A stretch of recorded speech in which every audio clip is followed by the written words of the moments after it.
call to order the meeting at 6 p.m.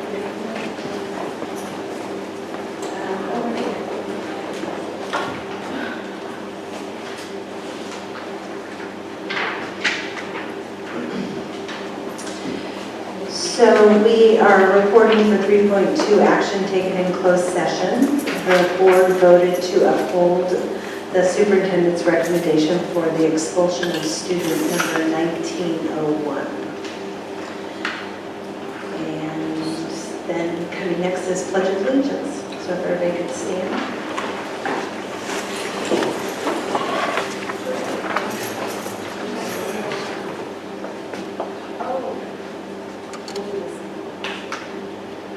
To the flag of the United States of America, and to the republic for which it stands, one nation, under God, indivisible, with liberty and justice for all. Sorry, everybody, I'm supposed to take a roll call vote on the expulsion. So, back to 3.2. Huh? Oh, attendance, is that what I missed? Okay, I was confused because it was tied to the other thing. Okay, so for tonight's meeting, President Elfishin present, Clerk Reed, Trustee Lopez here, Trustee Maxfield here, Trustee Galindo here, and Ms. Casares. Yay. Okay. All right. Well, whenever that's okay. So 3.5, approve and adopt the agenda. Is there any changes on there? Great. So I'm looking for a motion to approve the agenda. So moved. We'll take Indira a second. All in favor? Aye. Okay. 3.6, district mission statement. We are a collaborative, culturally rich educational community where a rigorous and innovative curriculum prepares our students to be successful contributors to our global society. And then tonight at 4.1, we, as the Board of Education, recognize students, employees, or members of the community who have been received recognition for academic, athletic achievement, or who have made significant contributions of any kind to our district. So tonight we are recognizing Ms. Rosa Rodriguez and Omara Baptista for their leadership and dedication. I'll let Erin take it away. It comes down next to me. So it's my pleasure to introduce both of these women who have been very active in our DLAC. Omira is the president this year. She has not been in our community a long time, but she's become very involved in the short time that she's been here.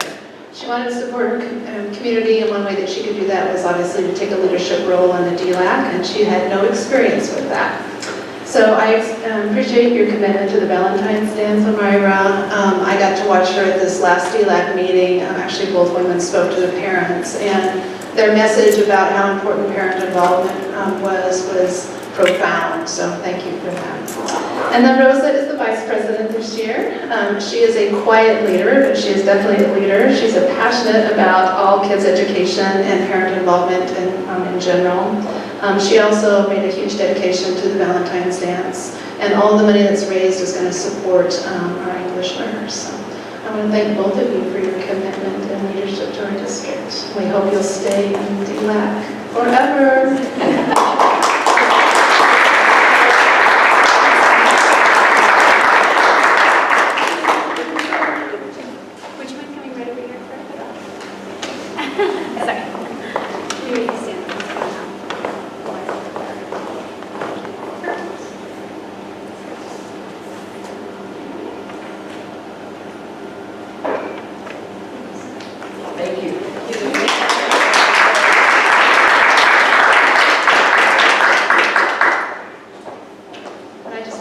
Monica's been the administrative lead for DLAC this year, but couldn't be here tonight. Thank you. 5.1 is public business from the floor on the non-agendized items. Do we have anything tonight? And I think I'll just skip right over that. 6.1, public hearing. I'm going to just go ahead and read this so you know why the protocol of this is. As an elected governing body of the Calistoga Joint Unified School District, the Board of Trustees conducts a public hearing for the purpose of maintaining open communication with parents, students, and residents of Calistoga Community and School District. Through the public hearing process, trustees seek ideas and viewpoints regarding the efficiency and quality of district-sponsored programs or any other area of operation of the district and its schools. The trustees believe that open communication is a key element in the ongoing process of the district, school, and program improvement. So 6.2 is our public hearing on sufficiency of instructional materials. This is something that happens every year. It does, and to meet one of the requirements of the Williams Act, you as a board have to have a public hearing that says that we are meeting our sufficiency, meaning every single student in our district has a textbook or material in the classroom as well as to use at home if need be. Perfect, so we open the public hearing at 6:06. Comments from the board or staff? Comments from the public? Okay, so then we will close that, we'll say at 6:07. That was an easy one. Okay, 7.1, Calistoga Education Foundation grant acceptance. Huh? Yeah, this is a fun one, exactly. The money ladies here. So Lisa Morgan from CEF Grant Committee, their representative, is going to report on the 1920 grants awarded to our school district. Good evening, and thanks for giving me a few minutes at your meeting tonight. We've implemented a couple of changes in our grant process this year, and I just wanted to briefly explain those. For the first time, the grants were submitted electronically, which was really exciting. I wasn't shuffling mountains of paper, and I want to say a big thank you to the administrators for reviewing those and funneling them all to me, and as far as I know, we didn't lose any. And secondly, we've forged a closer partnership with the district, and they will be dispersing CEF funds for the grant recipients this year. And I want to thank Maureen for working with us to set that up and get the process in motion. And I want to thank the Board of Trustees for all the work that you do on behalf of the students of Calistoga Joint Unified School District. So this year we received around $51,000 in requests, and we're able to fund $45,000 for experiences inside and outside of the school setting that enrich learning opportunities for the students at both school sites. We're excited by the enthusiasm, the planning, and dedication evident in the applications that we received. These grants have been reviewed by the site administrators, by the CEF Grant Committee, and they've been approved by the CEF Board, and we're presenting them to you tonight for your endorsement. Thank you. If anyone has any questions, I'd be happy to try and answer them. If not, thank you for your time. All donations graciously accepted. Excellent. Thank you very much. Thank you so much. Tell everybody back at the group, thanks for all the hard work. Perfect. Okay, 7.2, California School Dashboard Local Indicators Report. We actually followed the same process last year as a board, so the local indicators are a part of the school dashboard. You as a board have to review them, and then they are reported to the state, and they will be published on the 2019 school dashboard, which is supposedly going to be released on the first week of December. So the only requirement for us meeting standards is that they have to be presented to you as a board. And we have to analyze the data. So the administrative team has already analyzed that data and we're reporting to you tonight. So no action. Perfect, thank you. Okay, 7.3, Board Policies and Administrative Regulations, first reading. This is a first reading, but I'm actually also bringing it to you for approval tonight. For districts that accept Title I funds, it's required that schools have a parent involvement policy. So these policies have been examined by both school site councils for their input, and we're recommending these for approval. Anybody have any questions about that? No? Okay. All right, well now we'll move on to 7.4. Napa County Office of Education letter reviewing our LCAP and budget approval. This is our annual letter saying that the county office has reviewed our LCAP. I was pleased in the letter that they sent that they actually cited specifics about our LCAP, so it showed that they really did read it. And it also approves the budget.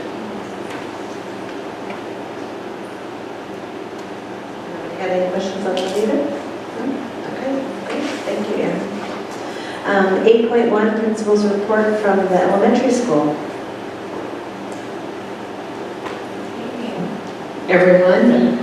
There's a little pause there, sorry about that. So at Calstone Elementary School, 2 weeks ago, we finished our first round of release days. A little different from last year is that we did full day releases, and what that allowed is after looking at the data, going through and reflecting on the training that we received in August, that gave teachers time to do some actionable plans in the afternoon, and I think they really appreciated that. This Friday, our consultant from Solution Tree, who is working with our staff on response to intervention and multi-tiered systems of support, is going to be returning to work with our implementation team. Our implementation team consists of the administration, our intervention teacher, the teacher on special assignment. We have a special education teacher who's also part of that team, and we have a primary and an intermediate teacher. And so today, during our staff meeting, we did vertical articulation to kind of coalesce the staff on where we're at in working with this new learning. And so we're going to use that as a platform to jump off on Friday and figure out some next steps in working with our teachers. And then we have started our character trait celebration last August. And September, we focused on following directions, first time given. It's kind of our standard character trait to start the year. And now we're focusing on be safe, be respectful, and be responsible. And the window for this trait is going to be, or these traits, excuse me, is going to be slightly smaller. It's going to be for the month of October. At the end of October, we'll be having our best assembly honoring those students. And weekly we do raffles where paraprofessionals, teachers see students exhibiting those traits. Students come with a raffle ticket to the office, and then we do announcements on Friday. And then finally tomorrow we have Lawrence Hall of Science coming, and they are going to do several stations. I believe there's 14 stations focusing on build, engineer, and create. This experience is being funded by Napa Learns, so we're really appreciative of that. And part of it is that the focus of this, because of engineering, is addressing mathematics instruction, and we really did want to come up with ways to involve our families. I'm very grateful specifically to our parent volunteers who have signed up to help out with stations. And we also had Heather Brooks over at the high school reach out to her students in science class. So it looks like we are going to have great coverage for tomorrow. So it starts at 5 o'clock. We are doing 5 to 5:50. Our kindergarten and first grade students are going to go first. And then from 6 to 6:50, we will be having our grades 2 through 6 students. We have some raffle prizes for students. They'll be signing tickets, and so we're really excited to be having a family engagement night. What time does that start, Nicole? 5 o'clock. Okay. Are we going to have anybody come on roll, or are we just read it? That's good. Yeah, oh, that's perfect. Okay. 8.3, student representative Alexis report.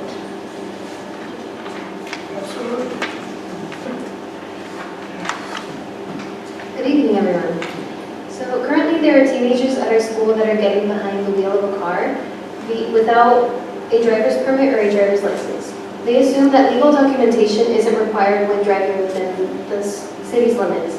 The lack of legal documentation will have serious consequences that can sometimes be fatal.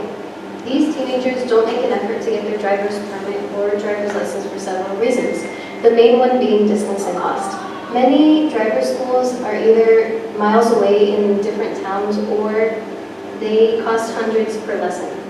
In order to obtain the basic Class C driver's license, a minimum of 6 hours with an instructor is required. It has come to my attention that many students at our school are interested in a driving program that will earn them high school credit.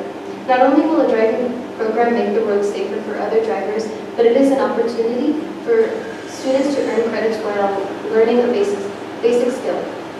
This skill will be used in the future. And I actually learned that this was offered as an elective several years back when my mother came to the school district. So I know that this has been offered before. And we were just wondering if it could possibly make a comeback. On another note, the ASB class is working hard to put together every aspect of homecoming week. Homecoming Day will be on October 18th, and we have made tremendous progress so far. So the only challenge that we have run into so far is motivating the rest of the high school to get involved in this annual event. Thank you. Hold on, so this driver's training used to be offered here and isn't now? That's interesting. Michael,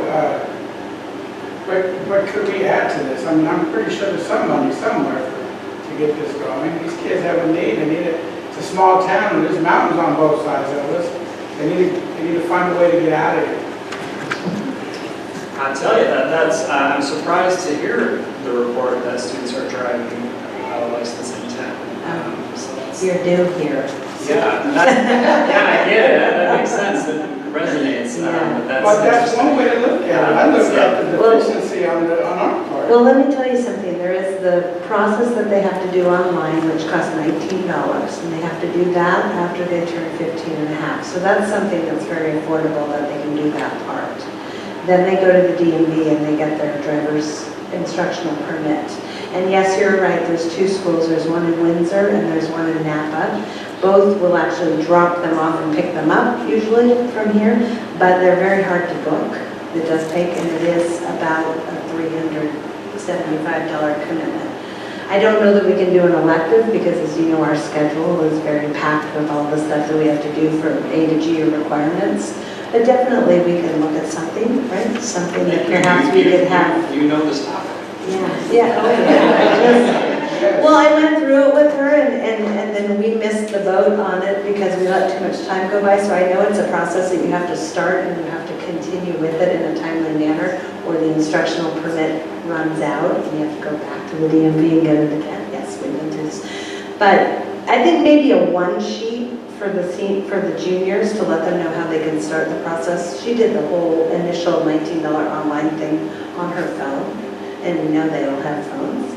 So that's one step, and then maybe we can think of, a way that we can help. Alexa, have you talked to Mr. Ferrero yet? That'd be my suggestion, is to start with a conversation with him first. Thank you, You Michael. did a great job articulating that. Yeah, it was good. It's an issue, and I think that's right that you're. I personally want to say that continue to ask for things and follow up on this, because we should be able to do something. I would hope, because kids are important and so are their needs. I would have to say also that, yes, you probably remember this, that it was offered as an elective, but it was during vacation time. It was during spring break, I believe, and at some point in the summer. So that will avoid affecting the scheduling of everyday classes. We also did it because I got my license. And it was after, we do it after school. After school as well, So so. we had to put the time in. And the local car dealership let the school have a car. They had brake pedals on both sides, just in case. Those were the days, huh? Jeff? So maybe it's time for us to start, doing some research and see if we can do some collaboration with the local police department and see what we can come up with. Because, right now there's no excuse for the students, whether, legal status or not. They can obtain a driver's license. And be a safe driver. And be a safe driver. But I just want to reiterate and circle back to what Erin said. It's a good lesson for you, is that there's a process. And I think, although we're all really great problem solvers on the board, it is good for you to go straight to Raul and bring it to him first, and then let him as the principal come up with stuff. And then we will support whatever you guys come up with. And I'm sure Raul is made aware of it because this is a public document, and she has specified it nice and there for everybody. Yeah, but it's good for her to go and sit down. Oh, absolutely. Yeah, leadership skills. All right, thank you. Okay. That was a big list to say. And remember, you don't have to stay for the whole meeting. If you have homework, you're welcome to go, but if you want to stay, listen. I think it's going to be relatively quick. Okay. All right. So following that is our Director of Educational Services and HR. Can you follow that, Michael? I can't, so I'll try. I can report out tonight on the Technology Committee. This is a committee that's a district committee with site administration and teachers from elementary and secondary level, as well as Marty, who is our technician. And this year, we're starting up by following up on last year's work. Last year, we conducted a flat screen TV pilot. So this was teachers who were kind of testing out teaching with a flat screen TV versus a projector. And this year we got the results of the pilot, their feedback, which was successful, and now the team, the committee will start to look at how to prioritize which rooms have their projectors replaced. And we won't be able to do the whole district in 1 year, and we'll address technology as it either ages out or is just inefficient. The committee will manage that process.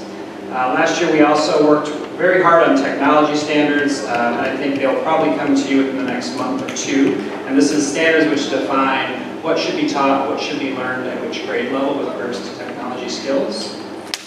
And our focus areas for this year are going to be a student device monitoring program. There are different products out there which allow teachers to see in real time what each student is doing on their computer in their classroom. This is a good thing for everyone in the room. And so the team this year will look at some different programs and make a recommendation for purchase. And we'll also be looking at the technology side of interim assessments. We currently use reading and math inventory as our assessment system, but there's been considerable discussion about moving to different programs. And if that happens, the technology committee wants to be able to look at those programs to make sure that the technology side is effective, they're easy, they integrate well with the system that we have. I can give an update on the LPAC, which is the test we give our English language learners. We had heard that the state was considering moving this test online from a paper pencil test. I anticipated that would happen next year, and was interested early this year when we were notified it would be happening in spring of this year. So it's happening earlier than expected. The LPAC itself was new, and we had just done a lot of training to train our trainers how to sell to LPAC, and now I think we go back through and we're going to be required to do quite a bit more training now in computer-based assessment. This year we've committed to bringing in some outside proctors, retired teachers and others, to take some of the weight of the assessment off of our classroom teachers in Paris. So those groups will get trained. So it'll be some growing pains this year. I think in the end it'll be for the best. It'll be good to have all of our state assessments on one platform, all online. But this year it's just going to be an adjustment to the expectation. And then lastly, I want to give an update on ethnic studies. I've been following this pretty closely for the last 6 to 8 months, and I'm going to give you just a little bit of timeline of what's happened and where things stand. The state legislature directed the CDE to produce ethnic studies standards or curriculum. In 2018, the CDE said we will have something for you in January of 2020 for approval. They've released that document, and it's been met with a lot of resistance and called out as being politically biased and for omitting various groups, ethnic and religious groups. And the folks that drafted that curriculum probably wouldn't agree with that.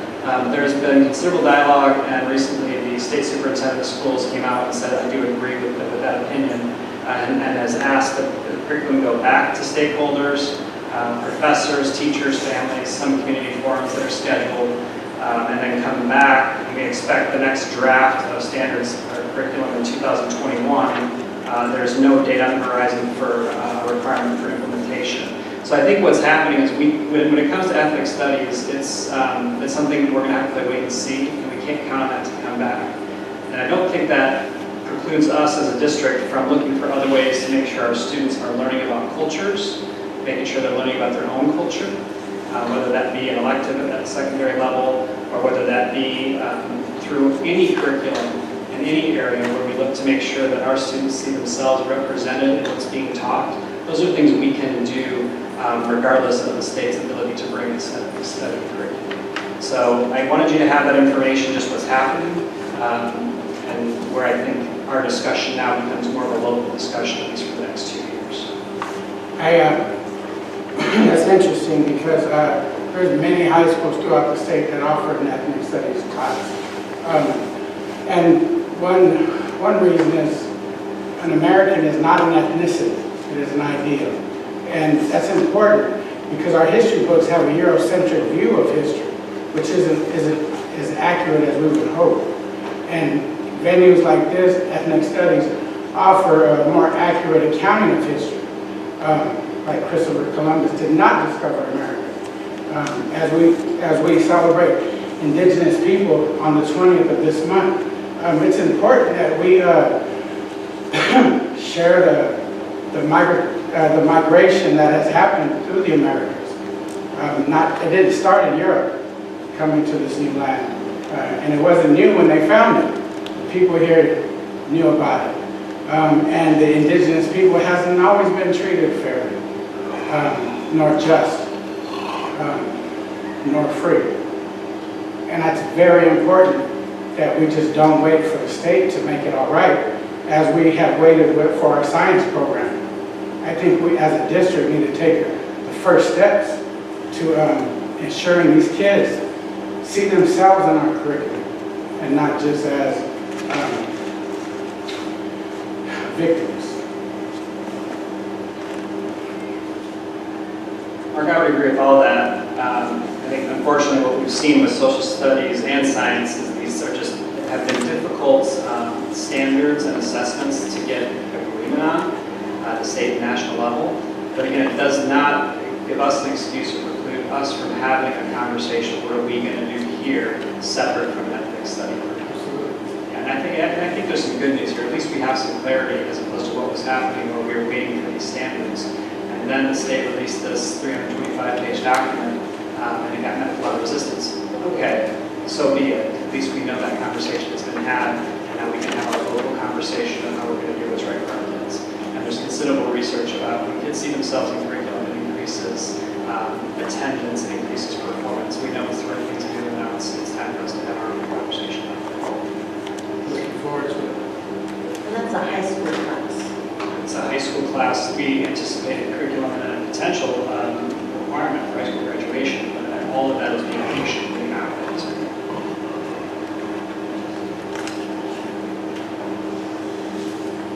Okay. Sorry, Director of Business Services report.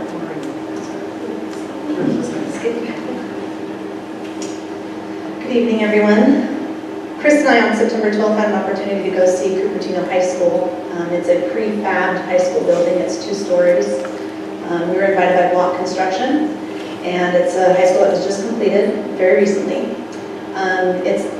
It's called Folia Construction, and it's a patent that's going through the U.S. patent right now. There's 3 different companies that are trying to establish this type of construction, and one is QKA out of Santa Rosa, architectural firm. The other is Block Construction, and then there's an engineer firm that's also trying to, they're doing this as a team. So it's pretty much already pre-designed, already DSA approved. We just wanted to see what it looked like. Does it really look like a prefab building? Does it look like a stick-built building? So it was great. We got to go tour it, we got to see the outside, got to see the inside and how they designed everything. Pretty much the only thing that's prefab are the metal structures and then the walls of the outside. Everything else after that is custom. So it's about 85% of the cost of a construction building. So you save about 15% from stick-built construction, and that's depending on what you customize. But it was something that we just wanted to see, knowing that we have some things coming up. We wanted to see what's out there as far as building and availability. It's very much faster to go through DSA and to get from actual start of construction into occupy. It's probably about 1/3 faster than regular construction. So So I imagine that's cost saving too. Definitely cost saving. Going out for bid and then it changes. Right. In 6 months. Right, exactly.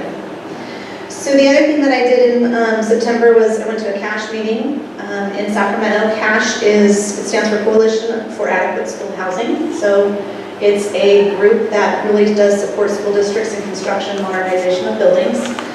This particular workshop was about delivery methods, so how you're going to deliver your construction, if you're going to do a design build, if you're going to do a hard bid. We talked a lot about that. We also talked about field renovations and if you can use state dollars for renovating fields.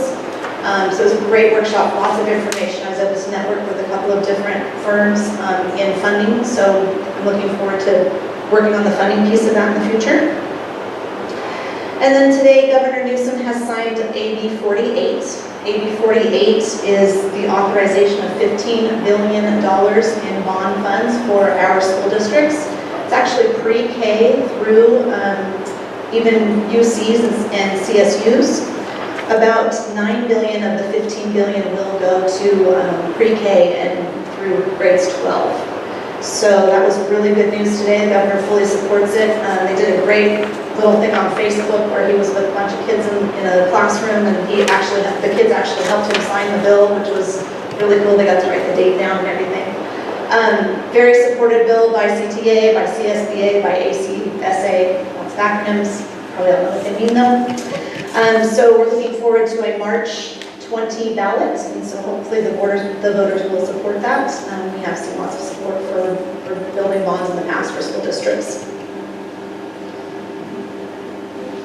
Wait, so let me understand how that works.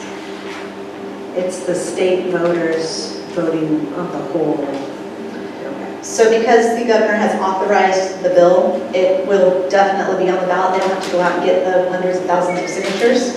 And the bill actually stipulates if that bond is passed, how those different things will get spent. One of the things that is different in this bond is that school districts that have a higher need, meaning that they have a higher need for money, will see probably a higher state match than school districts that don't. But no one will lose money or a match like it was before. So because we might be a community funded district, we might see only a 50% match, where higher needs district might see 60% or 70%. Another thing I wanted to mention is October 2nd was CalPADS Day. That is the first Wednesday of October every school year. What that day is we take a picture of our enrollment. We also take a picture of where we are with free and reduced lunches, where we are with our EL students. And those are the demographics that we actually use for most of the year when we're doing different types of reporting. CalPADS, I don't know if you've heard of CalPADS before, it's a statewide database. And CalPADS, when it first started, we would just report, we have this many kids and we have this many kids enrolled. We now have, I think, 9 different reporting periods, and every single year they continue to elaborate on what we have to report. The database is very large. It gets very difficult to use because there's so many people trying to use it. But one of the things that they want to implement this year is now special ed data. So we're going to now be working with SACE, which is our special ed program, and we have to upload all that information into CalPADS. That requires a lot of work, a lot of support. We have to get our SACE software system. The SACE system tells us all about our special ed kids and how many we have in the district and all of their different needs. It's going to require a lot of work for us to actually get SACE in order so we can actually report it to CalPADS, and that's all by this December. So we have lots of hours of work ahead of us in the special ed department. And then one great thing I want to report, free and reduced lunch numbers, we are up 28 students from where we were last year, so 28 new students. We're at 72.3% for free and reduced lunches, and we were at 68.7% this year. We have about 30 students right now that haven't applied, that they were eligible last year, so we're out there right now seeking those students and trying to get them to send applications in. But that's great news that we're up 28 kids. We get to feed 28 more kids a day if they participate, and in the end that helps us get community eligibility provision for free meals for all. If I may say, if we can keep an eye on those numbers. I know that the new public charge rule is going to be effective on October 15th. And there's, already some signs that the declining numbers in terms of CalFresh and food stamps programs and WIC programs and stuff like that. So we can keep an eye on that, so we can inform the parents and help them make informed decisions. Definitely. The good news for right now is all of these students that have applied and are on our list are there until June 30th. So we do have this year to kind of educate and get out there and let them know that this does not affect them in any way if they fill out applications. And in regards to special ed, Aaron, I'd like to request that consultant report again, please. Like what? Consultant report on our special ed department that happened last okay. year. We can do that next time, Mark. Thank you. And then the only other thing I have to report, lastly, is we have auditors coming on Monday and Tuesday, so we're preparing for an audit next week.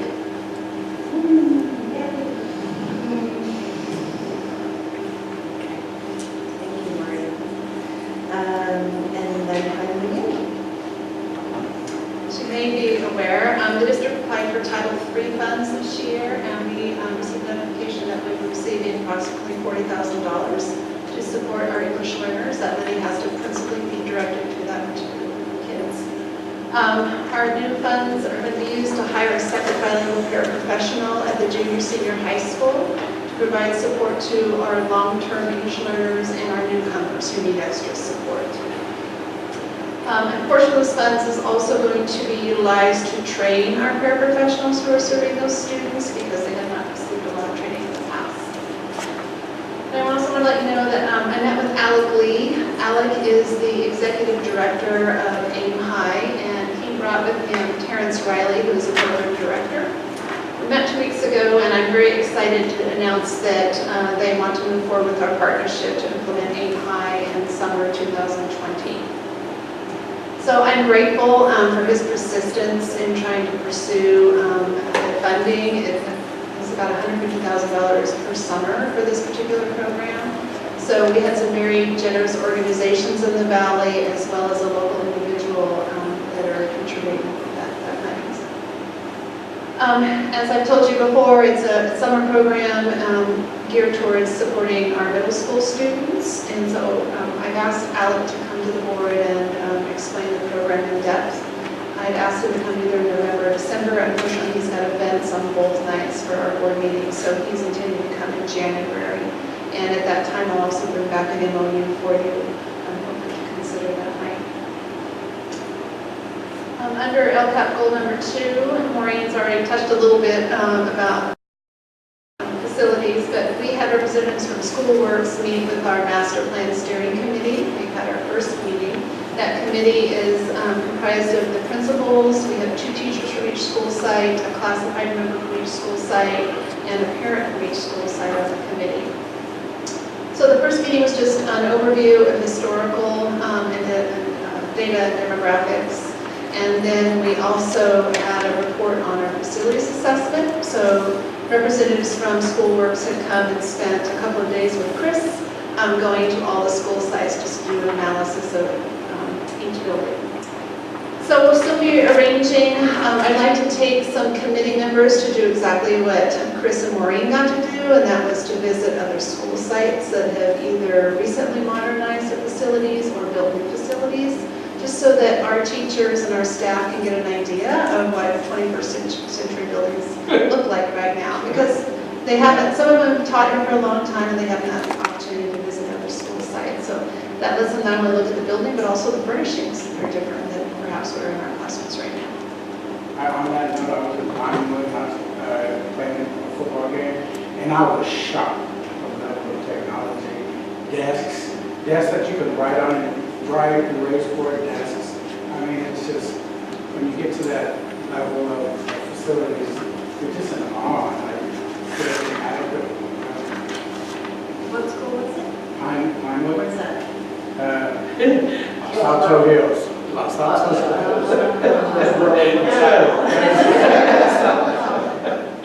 Though our salary is. A little bit different funding. Our facilities. Yeah, but still cool to know that there's that kind of. Exactly. Yeah. We also are planning a community forum so that we can hear from parents and community members on what they'd like to see in our facilities for the future. Then under LCAP goal number 3, increasing parent engagement, one of the actions that you're going to be considering tonight is approving our contract with PK. So I'll explain more when we get to that actual action item. Then I also wanted to talk to you quickly about the planned power outage. As you were probably aware, that we were being told by PG&E that that's expected to start tomorrow night, probably at midnight. I have been a part of the OES calls. At this point in time, they're estimating over 600,000 California residents are going to be affected, 32,000 of which are in Napa County. However, the good news is the city informed me that PG is expecting to, at this point in time, utilize the generators. So my concern, of course, was the schools, whether or not they will have power. And so they have deemed them critical facilities. And again, at this point in time, they're saying that both of our schools are going to, and Palisades are going to be powered. That can change, they told me, but to expect at this point. If it does change, then we will notify parents, of course, that we need to close school. But we just sent out a message about 5 o'clock to parents and staff that at this point in time, we are expecting to have school open throughout the week.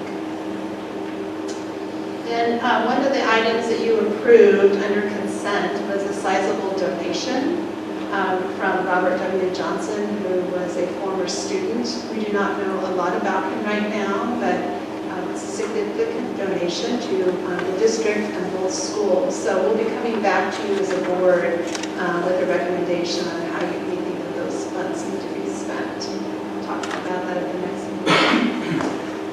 And then the last is just a reminder that the Upguided Family Center is holding a community conversation on Wednesday night. I ask that you attend. I think one of you on the board is going to actually help facilitate the groups, but I think it will be an interesting conversation, and I appreciate the Family Center's interest in pulling our community together. So you can come, please do. I wanted to say thank you and a great job getting all that Title I and Title III money. Good job. Thank you. I think Maureen, she fills out all the paperwork, which is not very fun. Okay, 9.1 consent agenda. Actions proposed for the consent agenda are deemed routine in nature and will be enacted in one motion. There will be no separate discussion of these items unless any member of the board, the audience, or the staff requests specific items to be removed from the consent agenda for separate action. So at this time, I just want to make sure nobody wants to look at any of those separately. No? Okay. So then I just need a motion to approve the consent agenda. And second? Matt, thank you. All in favor? Aye. Perfect. Oh, roll call, sorry. President Elkiston, aye. Clerk Reed? Aye. Trustee Lopez? Aye. Trustee Maxfield? Aye. Trustee Galindo? Aye. Perfect, and our student representative is not here any longer. Great, on to action items. 10.1, action item protocol. Protocol for action items includes staff presentation, questions from the board, public input, deliberation by the board, and voting by the board. During public input, there will be a 3-minute time limit per person. Michelle, since she's our only audience member. So 10.2, resolution 19-2004, sufficiency of instructional materials. This resolution, of course, relates back to the public hearing that we held earlier in the meeting. Great, so we're looking for a motion to adopt resolution 19-2004 for the 1920 school year, indicating that our school district does provide each pupil with sufficient textbook and instructional materials. So moved. Thank you, Jeff. Thanks, Mark. All in favor? Aye. Perfect. 10.3, memorandum of understanding with Parent Institute for Quality Education, PICA. PK?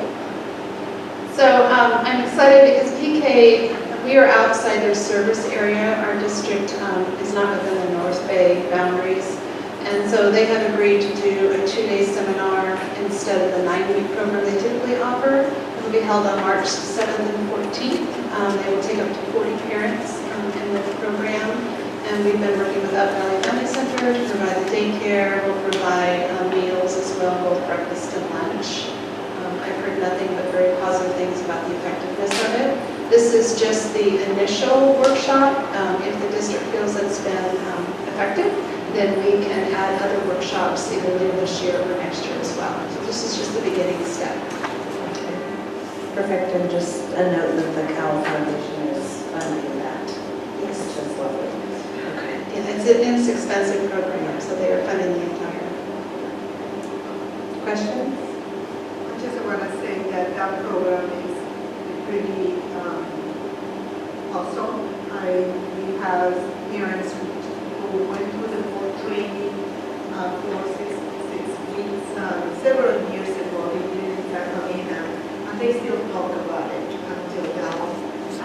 Our university went through that training, and they still have very fond memories of how effective our program was like that. So that's a great thing.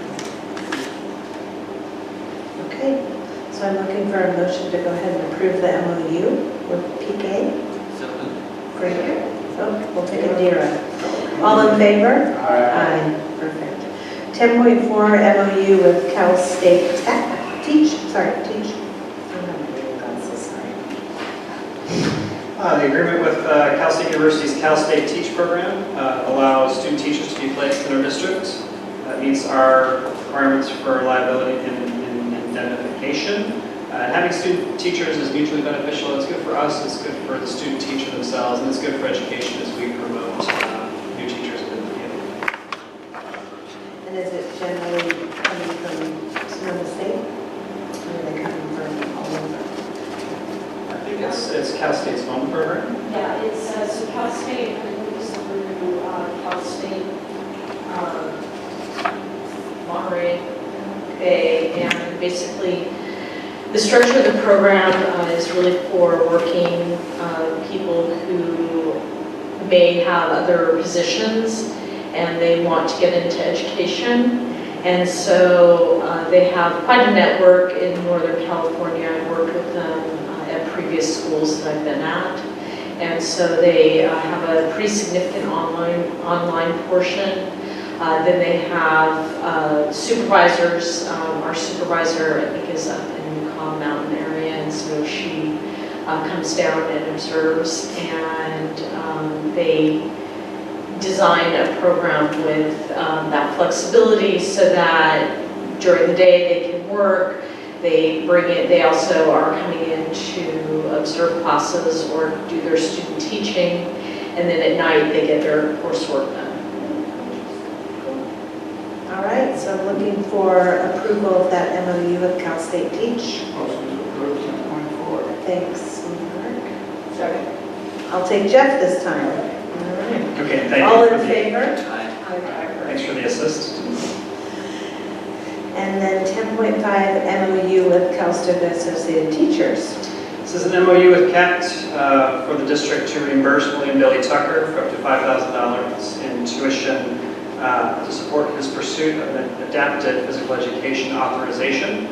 This will enable him to serve special education students with adapted PE needs, ensuring our students get the services they need and ensuring we are in compliance. There's an attached signed agreement, and there's also an attached signed agreement for the Napa County Office of Education to reimburse him for $1,000. Motion to approve 10.5.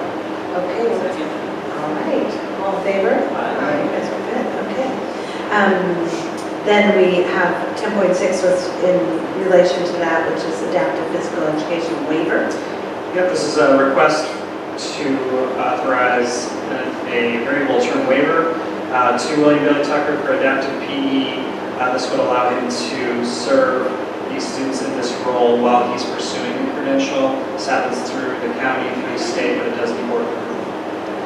So I'm looking for a motion to go ahead and approve this waiver.